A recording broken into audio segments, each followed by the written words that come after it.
Early morning இன்னைக்கு கிறிஸ்தவர்கள் கிட்ட இல்லாத ஒரு சுபாவமாய் மாறிடுச்சு. வாசிங்க மார்க் எழுதின சுவிசேஷம் 1ஆம் அதிகாரம் 33, 34, 35 வாசி. பட்டணத்தார் எல்லாரும் வீட்டு வாசலுக்கு முன்பாக கூடி வந்தார்கள். பலவிதமான வியாதிகளினால் உபத்திரவப்பட்டிருந்த அநேகரை அவர் சுஸ்தமாக்கி அநேகம் பிசாசுகளையும் துரத்திவிட்டார். அந்த பிசாசுகள் தம்மை அறிந்திருந்தபடியால் அவைகள் பேசுகிறதற்கு அவர் இடம் கொடுக்கவில்லை. அவர் அதிகாலையில் இருட்டோடே எழுந்து புறப்பட்டு வனாந்தரமான ஓரிடத்திற்கு போய் அங்கே ஜெபம் பண்ணினார். நைட்டு முழுக்க என்ன நடந்திருக்குது? ஊழியம் நடந்திருக்குது நைட்டு முழுக்க. இன்னும் நீங்க மத்தியில இருக்கு, போய் வாசித்து பாருங்க. நெடுநேரம் அவர் சுகமாக்கி கொண்டிருந்தார்னு இருக்குது. ஆனால் வசனம் சொல்லுது, இவ்வளவு மினிஸ்ட்ரிய முடிச்சிட்டு அவர் அதிகாலையில் இருட்டோடு எழுந்து. அப்படின்னா என்ன அர்த்தம்? அவர் வேலை இருக்குது, யார் இங்க வேலை இல்லைன்னு சொல்லல. ஆனால் early morning prayer is very important. அதிகாலையில், இந்த அதிகாலை என்கிறதை எல்லா கிறிஸ்தவர்களும் கண்டிப்பாக செய்ய வேண்டியது. இது ஆப்ஷனே கிடையாது, நோ மோர் ஆப்ஷன். ஏன்னா காலை தோறும் அவருடைய கிருபை எப்படி இருக்கிறது? புதிதா இருக்கிறது.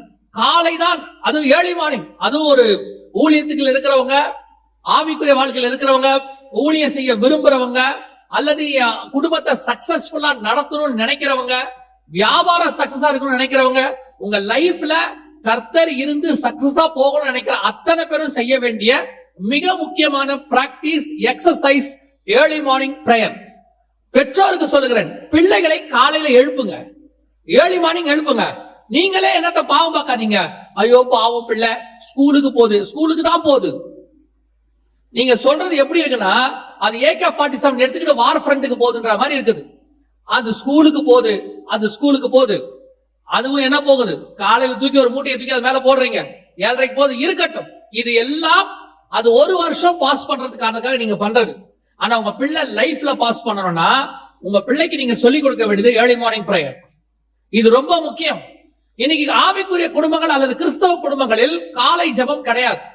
காலையில ஒரு 3 மணில இருந்து, எங்க 3 மணியா அப்படின்னு கேட்காதீங்க, 3 to 6 தான் இருக்கிறதுலயே best time for the prayer. 3 to 6, 6க்கு முடிச்சிடணும். 3 to 6னா ஆரம்பிக்கிறது இல்ல, 6க்குள்ள முடிச்சிடணும், பெஸ்ட் டைம். நான் சொல்லல, சயின்ஸே சொல்லுது. இது நம்ம ஆண்டவர் தான் ஃபர்ஸ்ட் சொல்லியிருக்கிறாரு. எங்கன்னா வாசிங்க, ஆதியாகமத்தின் புஸ்தகம் 3ஆம் அதிகாரம் 8வது வசனம் வாசி. ஆதியாகமம் 3:8 வாசி. பகலில் குளிர்ச்சியான வேளையிலே தோட்டத்தில் உலாவும் தேவனாகிய கர்த்தருடைய சத்தத்தை அவர்கள் 3 மணிக்கு அவர் என்ன பண்றாரு? காலையில பகலில் குளிர்ச்சியான வேலை. பகல்ல குளிர்ச்சியான வேலை என்ன தெரியுமா? எல்லா நாட்டிலையும் எடுத்திருக்கிறாங்க, ஆல் ஓவர் த வேர்ல்டு. எல்லா நாட்டிலையும் ஒரு நாட்டுக்கு குளிர்ச்சியான டைம் எது அப்படின்னு பார்த்தா, ஜனங்க எல்லாம் படுத்து, வாகனம் எல்லாம் ஓடி, கூடுமான வரைக்கும் எல்லாம் சைலண்ட் ஆகி, அது வரைக்கும் இருந்த சூடெல்லாம் குறைஞ்சி, ஒரு அமைதியா ஒரு இருக்கிறதுலயே அங்க ஒரு சில்லுன்னு இருக்கக்கூடிய கிளைமேட் எத்தனை மணிக்கு வருதுன்னா, ஏர்லி மார்னிங் 3 o'clock தான் வருதாமா. Early morning 3 o'clock. நீங்க கூட பாருங்க, நல்லா தூங்கும் போது 10 மணிக்கு கூட படுத்துருவீங்க, ஆனா 3 மணிக்கு ஏசி ஆஃப் பண்ணிடுவீங்க. அந்த 2-3 மணி ஆகும்போது குளிர் உச்சத்துக்கு போகுது, நம்மள அறியாம 2 டிகிரி இன்க்ரீஸ் ஆகும். ஏன்னா எல்லாம் ஓடி அடங்கும் போது ஆட்டோமேட்டிக்கா குளிர் ஆகுதுன்னு சொல்றாங்க. அதே நேரத்துல நம்ம பாடியும் பகல் ஃபுல்லா ஓடி, நீங்க 9-10 மணிக்கு படுத்துட்டா கூட காலைல ஒரு 3 மணி போலதான் நம்ம பாடி ஃபுல்லா அமைதியான ஒரு இடத்துக்கு மைண்ட் வருதாமா. அதான் ரைட் டைம் ஃபார் மெடிடேஷனுங்களாம், 3 to 6. இந்த அதிகாலை குளிர்ச்சியான நேரம், ஏர்லி மார்னிங் இருட்டோடு அப்படின்னு பார்த்தோம்ல, இதை நம்ம அத்தனை பேரும் எழுந்திருக்கணும். நாங்க எங்க பைபிள் காலேஜ்ல தங்கி இருக்கிறோம். நான் அது நீங்க விளையாட்டாவும் எடுத்துக்கலாம், பட் எனக்கு அது சீரியஸ். எங்க பைபிள் காலேஜுக்கு பின்னாடி ஒரு மயில் இருக்குது, அது ஒரு காடு மாதிரி மயில் இருக்குது. அந்த மயில் 4:30 மணிக்கு அகவும். மயில் குயில் தான் கூவும், மயில் அகவும். மயில் கத்தோன்னு வச்சுக்கோங்களேன், உங்க பாஷையில சொன்னா எத்தனை மணிக்கு கத்தோம்னா 4:30 மணிக்கு கத்தோம். நான் 3:30க்கு எழுந்திரிச்சு ஜெபம் பண்றாரு. நான் 3:30 மணிக்கு ஜெபம் பண்ணுவேன், கரெக்டா ஒரு 4:30 மணிக்கு அந்த சவுண்ட் வரும். ஒரு நாள் நான் 4:30 வரைக்கும் தூங்கிட்டேன். 4:30 மணிக்கு எழுந்திரிச்சு ரெஃப்ரெஷ் ஆகிட்டு இருக்கிறேன், மயில் கத்துது. உண்மையிலே ஆத்மாக்குள்ள ஒரு துக்கம் வந்துருச்சு, இன்னைக்கு மயில் முந்திரிச்சு. டெய்லி நான் தான் முந்துவேன், இன்னைக்கு மயில் என்ன செஞ்சிருச்சு? முந்திருச்சு. மறுநாள்ல இருந்து உற்றக்கூடாது. ஆவியானவர் சொல்றாரு, உற்றாத, காலைல எழுந்திரி, நீயா அதுவான்னு பாத்துருவோம். அந்த மாதிரி கர்த்தரை துதிக்கிறதுக்கு காலையில எழுந்திரிக்கிறதுக்கு போட்டி வரணும். இயற்கையோட போராடணும். இயற்கையெல்லாம் ஏர்லி மார்னிங் நல்லா கவனிச்சு பாருங்க. பறவையெல்லாம் நைட்டு சவுண்டே கொடுக்காது. கரெக்டா காலையில 4:30 மணிக்கு பாருங்க எல்லா சவுண்டும் வரும். காக்கா கத்துற சவுண்டு, குருவி கத்துற சவுண்டு, மயில் கத்துற சவுண்டு, எல்லாம் வசனம் சொல்லுது. காலை தூரம் எல்லாம் கத்தரை நோக்கி பாக்குதான், கத்தரை துதிக்குதான். அது துதிக்கிறதுக்கு முன்னாடி நாம துதிக்க ஆரம்பிச்சிடணும். நாம முந்திக்கணும். ஆண்டவர் ஆராதிக்கிற ஆராதனை நம்ம ஆராதனையா இருக்கணும். பரலோகத்துல இருந்து எங்க சவுண்ட் வருதா நம்ம சவுண்டா இருக்கணும். அது அப்படி ஒரு வைராக்கியம் வரணும். உங்க வீட்டுல அப்படி ஒரு சவுண்ட் வந்துச்சுன்னா யோசிச்சு பாருங்க, பரலோகத்தினுடைய விஷன் நேரம் உங்க வீட்டுல இருக்கும். தேவ தூதர்கள் ஏறுகிறதும் இறங்குகிறதும் உங்க வீட்டுல இருக்கும். இப்படி சபையில இருக்கிற எல்லா விசுவாசியும் 3-4 மணிக்கு எஞ்சி ஜெபம் பண்ண ஆரம்பிச்சா யோசிச்சு பாருங்க, அதற்கு பேர் தான் ரிவைவல். அதற்கு பேர் தான் எழுப்புதல். எழுப்புதல் என்பது வெளியிருந்து உள்ளே வராது. எழுப்புதல் என்பது உள்ள இருந்து வெளியே போகும். அதான் முக்கியம். எழுந்திருக்கிறோமா, ஒரு பேசிக் இது. ஆனா இதான் பிரைமரி. பிரிமினரியா நீங்க செய்ய வேண்டிய மிக முக்கியமான வேலை என்னன்னா, ஏர்லி மார்னிங் இந்த அதிகாலையில் எழுந்திருச்சு இருட்டோட அவரை ஆராதிக்கிறதான ஒரு தன்மை. இரண்டாவது, அதே வசனம் எப்படி இருக்குன்னு கவனிச்சு வாசிச்சு பாருங்க. மார்க் 1:35 திருப்பி வாசிங்க பார்ப்போம். அவர் அதிகாலையில் இருட்டோடு எழுந்து புறப்பட்டு வனாந்தரமான ஒரு இடத்துக்கு போய், ஏன் இருட்டோடு எழுந்திருச்சு சீஷர்களோட ஜெபம் பண்ணல? ஏன் இருட்டோட எழுந்திருச்சு பேதுருவின் மாமி வீட்டுல ஜெபம் பண்ணல? அந்த வசனம் என்ன சொல்லுது பாருங்க. அவர் இருட்டோட எழுந்து ஒரு வனாந்தரமான இடத்திற்கு போய் அப்படின்னு இருக்கு. அப்படின்னா என்ன அர்த்தம்? அவர் எழுந்திருச்சிட்டார் ஜெபம் பண்றதுக்கு. பிதா அவரை எழுப்பிட்டார், எல்லாம் நடந்துருச்சு. ஆனால் மிக முக்கியமாக செய்ய வேண்டிய அடுத்த விஷயம் என்னன்னா, he separate from the world. எல்லாரிடத்துல இருந்து தன்னை கொஞ்சம் தனித்து வச்சுக்கிறார். நான் ஒரு நாள் முழுக்க மனுஷனோட இருக்க போறேன். ஆனால் தேவனோட இருக்கும் போது எனக்கும் மனுஷனுக்கு என்ன இருக்கணும்? கொஞ்சம் டிஸ்டன்ஸ் இருக்கணும், தனித்து இருக்கும்படி. அது ரொம்ப இம்பார்ட்டன்ட். நல்லா கவனிச்சு பாருங்க. ஒரு கணவனும் மனைவியும் பகல் முழுக்க எல்லாரோடையும் பேசிட்டு இருப்பாங்க, பிள்ளைகளை பார்ப்பாங்க, ஒன்னா போவாங்க, கல்யாணத்துக்கு எல்லாம் வருவாங்க. அந்த சாயங்காலம் இரவு வரும்போது அவங்க 2 பேரும் தனித்து இருக்கிற ஒரு சுபாவம் இருக்கும். அது எதுக்காக? இவ்வளோ கால்ல பேசினாலும் அந்த தனித்திருக்கும் போதுதான் சீக்கிரட்டான விஷயங்களை பேச முடியும். தனித்திருக்கும் போதுதான் பேச முடியாத விஷயங்களை அங்க உட்கார்ந்தா பேச முடியும். எல்லாத்தையும் எல்லார் எதிரிலையும் பேச முடியாது. அந்த தனித்திருக்கும் பொழுது குடும்பத்தை பத்தின மிக முக்கியமான விஷயங்கள், வெளியே எல்லார் எதிரிலையும் சொல்ல முடியாத விஷயங்கள், அதை எல்லாத்தையும் எங்க சொல்ல முடியும்னா நீங்க போய் செப்பரேட்டா டைம் ஸ்பெண்ட் பண்ணும்போதுதான். சில நேரத்துல மனைவி சொல்லுவாங்க, கணவனை பாத்தீங்களா, கணவன் கேட்பாரு, ஏன் நீ இதெல்லாம் என்கிட்ட சொல்லல அப்படின்னு. அந்த அம்மா கேட்கும், எப்போ உங்களுக்கு நேரம் இருந்துச்சு? நீங்க எப்ப பேசுறதுக்கு டைம் கொடுத்தீங்க? இவ்வளவுதான். இதே காரியத்தை தான் கர்த்தர் நம்ம கிட்ட எதிர்பார்க்கிறார். நீ ரொம்ப பிஸியா இருக்கிறப்பா, உங்ககிட்ட எந்த விதமான எனக்கு டைம் ஸ்பெண்ட் பண்றதுக்கு நேரமே இல்லை. ஆனா எனக்கு தேவை நீ என்னோட கூட தனித்திருக்கிற ஒரு காரியம். இப்ப வாசிங்க, இது எங்க இருக்குன்னு நல்லா கவனிச்சு பாருங்க.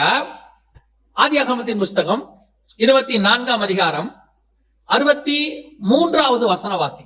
ஈசாக்கு சாயங்கால வேளையிலே தியானம் பண்ண வெளியிலே போயிருந்து. இது என்ன வெளியிலே போயிருந்து? ஈசாக்கு சாயங்கால வேளையிலே தியானம் பண்ண. நம்ம எல்லாருக்கும் தெரியும், ஈசாக்கு என்பது இயேசு கிறிஸ்துவுக்கு முன்னடையாளமா இருக்கக்கூடிய ஒரு சுபாவம். ஏன்னா ஈசாக்கு தான் மலை மேல கட்டையை தூக்கிட்டு போனாரு, இயேசு கிறிஸ்து சிலுவை தூக்கிட்டு போனாரு, அங்க பலி கொடுக்க போனாரு, இவரையும் பலி கொடுத்தாங்க. அதுக்கு பதிலாக ஒரு ஆட்டு பலியாச்சு, இங்க ஆட்டுக்குட்டியானவர் பலியானாரு. ஈசாக்கு ஒரே குமாரன், இவர் ஒரே பேரான குமாரன். இந்த ஈசாக்கு கிட்ட இருக்கிற ஒரு சுபாவம் இயேசு கிறிஸ்து கிட்ட இருந்த ஒரு சுபாவம்.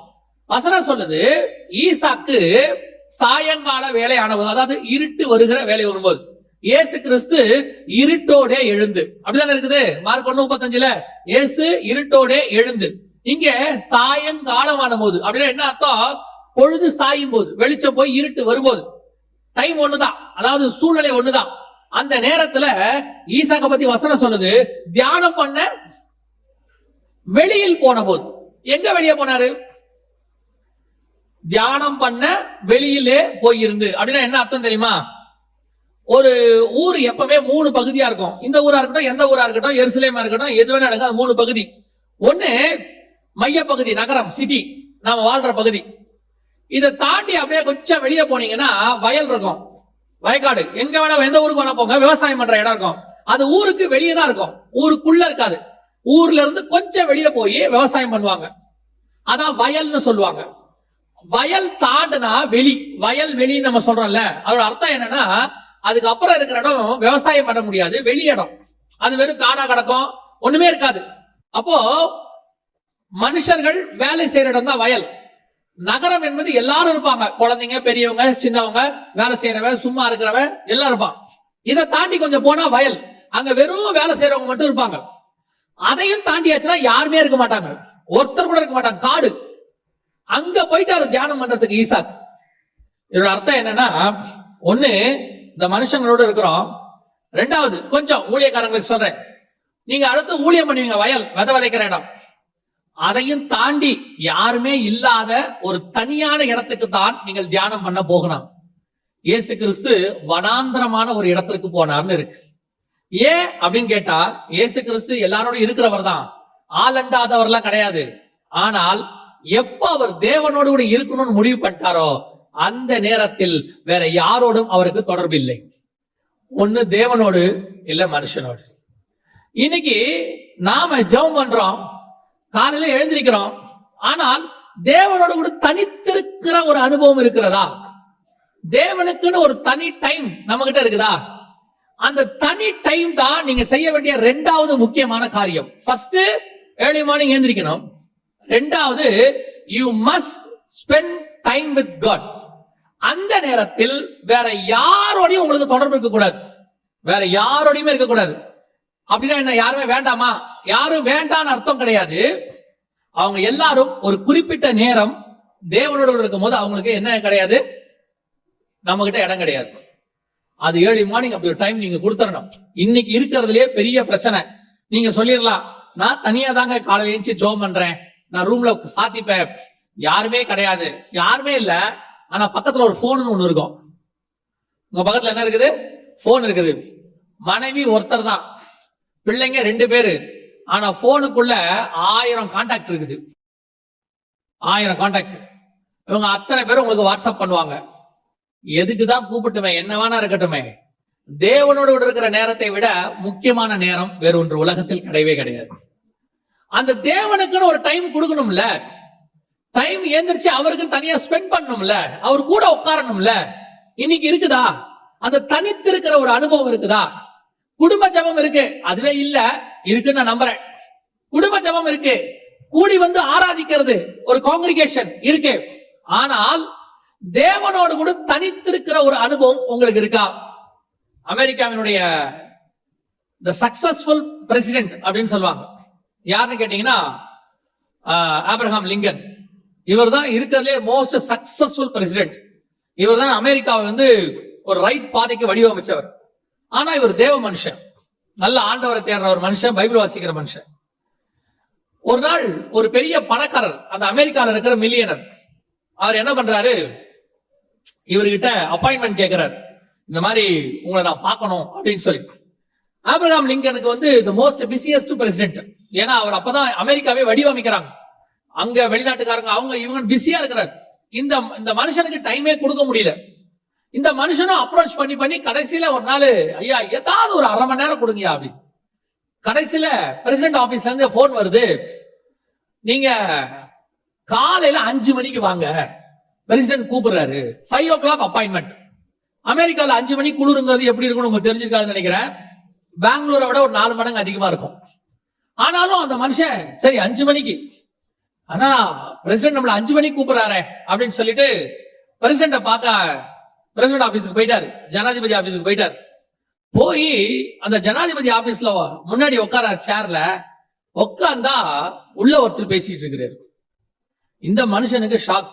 நம்மளே 5 மணிக்கு வந்திருக்கிறோம், யாரோ ஒருத்தருக்கு 4:30 மணிக்கு அப்பாயின்மெண்ட் கொடுத்திருக்கிறார், அவர் வந்து 5 மணி வரைக்கும் பேசிட்டு இருக்கிறார் அப்படின்ட்டு. சரியா 5 மணி உள்ள இருந்து பெல் அடிக்கிறார், உள்ள வாங்க அப்படின்னு சொல்லி. இவரு வெயிட் பண்றாரு, உள்ள போல, திருப்பி பெல் அடிக்கிறார், உள்ள வாங்க அப்படின்னு. உள்ள போய் கதவை திறந்துட்டு இப்படி பாக்குறாரு. உடனே லிங்கன் கேட்டாராம், என்ன பாக்குறீங்க அப்படின்னு. இல்ல நீங்க ஒருத்தரோட பேசிட்டு இருந்தீங்க, அவர் வெளியே வரட்டும் தான் நான் வெயிட் பண்ணேன், அதான் வேற ஏதாவது டோர் இருக்கா, இப்படி போயிட்டாரான்னு பாக்குறேன் அப்படின்னு. ஆபிரகாம் லிங்கன் சொன்னாராம், நான் மனுஷங்கிட்ட பேசுறதுக்கு முன்னாடி தேவனோடு கூட தனித்திருப்பது என்னுடைய வேலை. டெய்லி ஃபர்ஸ்ட் நான் ஆண்டவர்கிட்ட தான் பேசுவேன், அதுக்கப்புறம் தான் நான் மனுஷங்கிட்ட பேசுவேன். இன்னைக்கு உங்களுக்கு 5 மணிக்கு அப்பாயின்மெண்ட், அதனால நான் மார்னிங் ஒரு 4 o'clock எழுந்திருச்சு நான் ரெடி ஆகி ஒரு 1 hour ஆண்டவர்கிட்ட பேசிட்டேன். ஏன்னா ஆண்டவர்கிட்ட பேசாம நான் மனுஷங்கிட்ட பேச மாட்டேன். யோசிச்சு பாருங்க, ஒரு அமெரிக்க ஜனாதிபதிய அவ்வளோ பிஸி ஷெட்யூல்ல தேவனோடு கூட தனித்திருக்கணும் என்று விரும்பும் போது நீங்க நானும் யாரு? நீங்க நானும் என்ன அப்படி செஞ்சிட்டோம்? வேலை இருக்கு, நான் இல்லைன்னு சொல்லல. இயேசுநாதர் கூட சாயங்காலம் வரைக்கும் இருந்தார். இருட்டோட எழுந்திருந்து ஒரு தனியான வனாந்தரமான இடத்திற்கு போனார். ஈசாக்கு சாயங்கால வேளையில தியானம் பண்ணும்படி வெளியில் போயிருந்தான். எல்லாரையும் விட்டுட்டு எல்லாம் ரிலாக்ஸ் ஆகி மொத்தத்தையும் கொஞ்சம் ஓரமா வச்சுட்டு தேவனோடு கூட தனித்து இருக்கணும், ஆண்டவர்கிட்ட உட்கார்ந்து இருக்கணும். அப்பதான் அவர் என்ன சொல்றாருன்னு உங்களுக்கு கேட்கும். பல நேரங்கள்ல நீங்கள் போய் உட்கார்ந்து ஆண்டவர்கிட்ட நீங்க தான் பேசிக்கிட்டு இருக்கிறீங்க, ஆண்டவர் பேசுறதை கேட்டீங்களா? இந்த வசனம் என்ன சொல்லுது? ஏசாயா 54, கற்றுக்கொள்ளுகிறவனை போல நான் கேட்கும்படி என் செவிகளை கவனிக்க செய்கிறார். அவர் பேசுறாரா? இயேசு கேட்கிறாராம். ஆனா இங்க பெரும்பாலும் என்ன நடக்குது? நாம பேசுறோம், தேவன் கேட்கிறார். ஏன்? நம்மளை பத்தி ஆண்டவருக்கு தெரியாதா? நம்மளை பத்தி எல்லாம் அவருக்கு தெரியும். சரி, நீங்க கேட்கறதா கூட இருக்கட்டும். எப்ப பார்த்தாலும் நீங்களே கேட்டுக்கிட்டு இருக்கிறீங்களே, எப்போ தேவன் உங்ககிட்ட பேசுறார்? எப்ப தேவனுடைய சத்தத்தை நீங்க கேட்டீங்க? அதுக்கான நேரத்தையோ அதுக்கான இடத்தையோ கொடுத்தீங்களா? இப்ப பாருங்க, ஒரு பிஸியான ரோடு இருக்கு, மார்க்கெட் ரோட். ஒரு 50 அடியில இருந்து உங்க கணவரோ அல்லது சொந்தக்காரங்களோ ஒண்ணு சொல்றாங்க. நீங்க என்ன சொல்லுவீங்க தெரியுமா? ஒண்ணுமே கேட்கல. ஏன்னா சுத்தி அவ்வளவு சவுண்ட் இருக்குது, ஒண்ணுமே என்ன செய்யல, கேட்கல. சில நேரத்துல பாருங்க, போன் வரும், அந்த பேசுறவர் சைடு யாரும் ஹார்ன் அடிச்சுட்டு இருப்பாங்க. உங்களுக்கு இந்த அவர் பேசுறது கேட்காது. எது கேட்கும்? ஹார்ன் சவுண்ட் கேட்கும். நீங்க சொல்லுவீங்க, அந்த ஹார்ன் சவுண்ட் ரொம்ப இருக்குது, நீங்க பேசுறது என்ன செய்ய மாட்டேங்குது, கேட்க மாட்டேங்குது. அப்படின்னா என்ன அர்த்தம்? அங்கிருந்து பேசுற வருது, உங்களுக்கு கேட்கணும்னா உங்களை சுத்தி என்னவா இருக்கணும்? அமைதியாக இருக்கணும். 2 பேர் மட்டும் பேசணும். அதுதான் தனித்திருக்கிற இடம். நீங்களும் தேவனும் தனியா இருந்தா மட்டும்தான் தேவன் பேசுறது உங்களுக்கு கேட்கும். அவர் உங்க லைஃப்ல என்ன வச்சிருக்கிறாரு? எவ்வளவு விஷயத்துக்கு நீங்க கன்ஃபியூஸ் ஆகுறீங்க, எவ்வளவு விஷயத்துல நீங்க தப்பா முடிவெடுக்கிறீங்க. அது உலக பிரகாரமான வேலையாவே இருக்கட்டும், இந்த வேலைக்கு போலாமா வேணாமா, இந்த பிசினஸ் ஸ்டார்ட் பண்ணலாமா வேணாமா, அல்லது இந்த பொண்ணை கல்யாணம் பண்ணலாமா வேணாமா, இல்ல இந்த படிப்பு படிக்கலாமா வேணாமா, வீட்டு இந்த இடம் வாங்கலாமா வேணாமா, வெளிநாட்டுக்கு போலாமா வேணாமா, எவ்வளோ உங்க லைஃப்ல இருக்கு, எவ்வளவு கன்ஃபியூஷன். இதுக்கு நீங்க என்ன பண்றீங்க தெரியுமா? ஒரு சிம்பிள் வேலை செய்யறதுக்கு பதிலா ரொம்ப காம்ப்ளிகேட் ஆக்கிக்கிறீங்க. எப்படி காம்ப்ளிகேட் ஆக்கிக்கிறீங்க? காலையில எழுந்திருச்சு இருட்டோட தேவனோடு தனித்திருக்கிற அதுக்கு போனீங்கன்னா பேசுகிறவனுக்கு திருப்பி பதில் கொடுக்கிற தேவன் தான் நம்முடைய ஆண்டவர். அவர் மறு உத்தரவு கொடுக்கிறவர். உங்க வாழ்க்கைக்கு தேவையான எல்லாவற்றுக்கும் கர்த்தர் பதில் கொடுப்பார். அந்த ஜெபத்தை நீங்க ஏன் தேவன்கிட்ட போய் தனியா கேட்க கூடாது? ஆண்டவர்கிட்ட உட்கார்ந்து ஏன் இதுக்கான பதில் என்ன ஆண்டவர்னு கேட்க கூடாது? ஒவ்வொரு விஷயத்துக்கு நீங்க கேட்கலாம். நான் உங்களுக்கு சொல்றேன், ஒவ்வொரு விஷயத்துக்கு நீங்க கேட்கலாம். நான் என் அனுபவத்தை சொல்றேன், ஆண்டவரோடு கூட எனக்கு இருக்கிற அந்த தொடர்பை வச்சு நான் சொல்றேன். சின்ன சின்ன விஷயத்துக்கு கூட பதில் கொடுக்கிற தேவன் அவர். சிம்பிள் விஷயத்துக்கு உங்களுக்கு எனக்கு வேணா ரொம்ப சிம்பிளா தெரியும், ஆனா கர்த்தரை பொறுத்த வரைக்கும் அது என் பிள்ளைகள் கேக்குது. ஒரு தகப்பன் ஸ்தானத்துல இருந்து ஆண்டவர் அதை செய்வார். கேட்கிற கேள்விக்கு பதில் கொடுப்பார். நீங்க போங்க, முதல்ல ஆண்டவரோட தனித்திருக்கணுங்கிறதான ஒரு சுபாவத்துக்கு வாங்க. நீங்க தான் உங்க பிள்ளைகளுக்காக உபவாசம் இருக்கணும். நீங்க தான் உங்க காரியத்துக்காக ஜெபம் பண்ணுங்க. அப்படி பண்ணி உங்களுக்கு ரொம்ப கன்ஃபியூஸா இருக்கு, எனக்கு சரியாவே புரியல, ஒரு கன்ஃபர்மேஷன் வேணும்னா ஊழியக்காரங்கிட்ட வரலாம். ஊழியக்காரனும் சேர்ந்து ஜெபம் பண்ணி இருவர் ஒருமனப்பட்டிருந்தால் பரலோகத்திற்கு என் பிதாவானது ஆகும்னு சொல்லி உங்களுக்கு ஒரு கன்ஃபர்மேஷன் கொடுக்கலாம். நீங்க ஆண்டவர்கிட்ட உட்காரதில்ல, ஜெபம் பண்றதில்ல. நான் நேரடியாவே சொல்றேன், இங்க உட்கார்ந்து இருக்கிறவங்க எத்தனை பேர் எனக்கு தெரியாது, ஆனா பெரும்பான்மையானவர்கள் தேவன் பக்கம் உட்கார்றவங்க கிடையாது, காலையில டைம் ஸ்பெண்ட் பண்றவங்க கிடையாது. நல்லா 7 மணிக்கு எழுந்திருச்சு, 6:30 மணிக்கு எழுந்திருச்சு, 7:30 மணிக்கு அரக்க பறக்க கிளம்பி நீங்க சொல்ற வார்த்தை பிஸி பிஸி பிஸி. காலையில 5 மணிக்கு 4 மணிக்கு எழுந்திருச்சு நீ உட்கார்ந்து உங்க குடும்பத்தை நடத்தி பாருங்க. உங்க குடும்பம் ஏன் இப்படி ஒரு மோசமான கண்டிஷன்ல இருக்கு? உங்ககிட்ட பணம் இருக்கு, வீடு இருக்கு, எல்லாம் இருக்கு, ஆனா குடும்பத்துல சமாதானம் இல்ல, குடும்பத்துல நிம்மதி இல்ல, பிள்ளைங்களை குறிச்ச பயம், வீட்டுல பயங்கரமான சண்டை. காரணம் என்ன? இதான், வேற ஒண்ணுமே கிடையாது. கணவனும் மனைவியும் காலையில உட்காரணும். கணவன் மட்டும் உட்காந்தா பத்தாது, மனைவியும் காரணம். இன்னைக்கு இது நடக்கிறது இல்ல. ஆனா கேட்டா சொல்றது, காலைல எழுந்திரிக்கணும், பால் காய்ச்சணும், பிள்ளைய ஸ்கூலுக்கு அனுப்பணும், அவரை கேட்டா சொல்லணும், வேலைக்கு போகணும், இந்த டிராபிக்ல போறதுக்கு 1 hour ஆகும், போய் சம்பாதிக்கணும். எல்லாம் உண்மை. இவ்வளவு எதுக்காக? இத்தனை எதுக்காக? உங்களுக்கு கொடுத்த குடும்பத்தை, உங்களுக்கு கொடுத்த வாழ்க்கையை நல்லா நடத்துறதுக்கு. அதுக்கு பணம் மட்டும் பத்தாது, உங்க உழைப்பு மட்டும் பத்தாது. இதுக்கு மேல ஒருத்தர் இருக்கிறாரு, அவர் தான் அதை நடத்த வல்லமை உள்ளவராய் இருக்கிறார். அவருக்கான டைம் கொடுக்கணும், அவரோடு கூட டைம் ஸ்பெண்ட் பண்ணணும், தனியா உட்காரணும். சிலர் சொல்றாங்கல்ல, ஒரு பிள்ளைங்க சொன்னாங்க அவங்க அப்பா பத்தி, பயங்கர பிஸி எங்க அப்பா, இது வரைக்கும் எங்க அப்பா எதுக்குமே எங்க ஸ்கூலுக்கு வந்ததில்லை. எதுக்குமே வந்ததில்லை. பேரண்ட்ஸ் டீச்சர்ஸ் மீட்டிங் வந்ததில்லை, ஸ்கூல் சேர்க்கும் போது வந்ததில்லை, ஃபீஸ் கட்ட வந்ததில்லை. எல்லாம் எங்க அம்மா தான் செய்வாங்க, எங்க அப்பா வந்ததே இல்லை. என்ன காரணம்? எங்க அப்பா பிஸி. பிஸி இருக்கட்டும், பிள்ளைங்கிட்ட டைம் ஸ்பெண்ட் பண்ண முடியாத பிஸி, வீட்டுல கொஞ்சம் டைம் ஸ்பெண்ட் பண்ண முடியாத பிஸி, அதையும் தாண்டி தேவனுக்கு டைம் கொடுக்க முடியாதவங்க. இது எப்படி காரணமே புரியல. தயவு செய்து ஒரு டைம் ஒதுக்குங்க, தேவனோடு கூட தனித்திருங்க, யாரையும் அந்த நேரத்துல சேர்க்காதீங்க. உங்க போன் எல்லாம் சுவிட்ச் ஆஃப் பண்ணுங்க. அந்த நேரத்துல தேவனோட தொடர்பு இருக்கும் போது, உலக தொடர்பு, தகவல் தொடர்பு எதுவும் அவசியம் கிடையாது. அந்த நேரத்துல ஒரு SMS அடிக்கும், நல்லா ஜோம் பண்ணிட்டே இருப்பீங்க. பிசாசு என்ன பண்ணுவோம் தெரியுமா? சம்பந்தம் இல்லாத ஆளை உங்களுக்கு ஒரு மெசேஜ் அனுப்ப சொல்லுவான். நேரம் நாள் அனுப்புவோம். நீங்க நல்லா ஆவியில் நிறைய ஜோம் பண்ணிட்டு இருப்பீங்க, டங்குன்னு ஒரு சவுண்ட் கேட்கும். ஆட்டோமேட்டிக்கா மலைக்கு மேல போன உங்களை கீழே கூட்டு வந்துடும். கீழே கூட்டு வந்து எடுத்து பாப்பீங்க, என்ன மெசேஜ்? அதுல ஒண்ணு இருக்காது, இன்று முதல் நான் உன்னை ஆசீர்வதிப்பேன். உங்களுக்கு அது தப்பாவும் தெரியாது. பிரைஸ் தி லார்ட், கர்த்தர் பேசுகிறார், அல்லேலூயா, ஸ்தோத்திரம் ஸ்தோத்திரம் ஸ்தோத்திரம். நல்ல ஆவியில மேல போயிட்டே இருப்பீங்க, டங்குன்னு ஒரு சவுண்ட் கேட்கும். எடுத்து பாப்பீங்க, மலைகள் விலகினாலும், பர்வதங்கள் நிலை பெயர்ந்தாலும். ஏன்னா காலங்காத்தால SMS இந்த மாதிரி வசனம் அனுப்பத்துக்கு ஒரு 100 பேர் இருக்கான் இல்லையா? அப்படி ஒரு ஆள் இருக்கு, 100 பேர் இருக்காங்க. அவங்களுக்கு அதை அனுப்பினாதான் அவங்களுக்கும் தூக்கம் வரும்.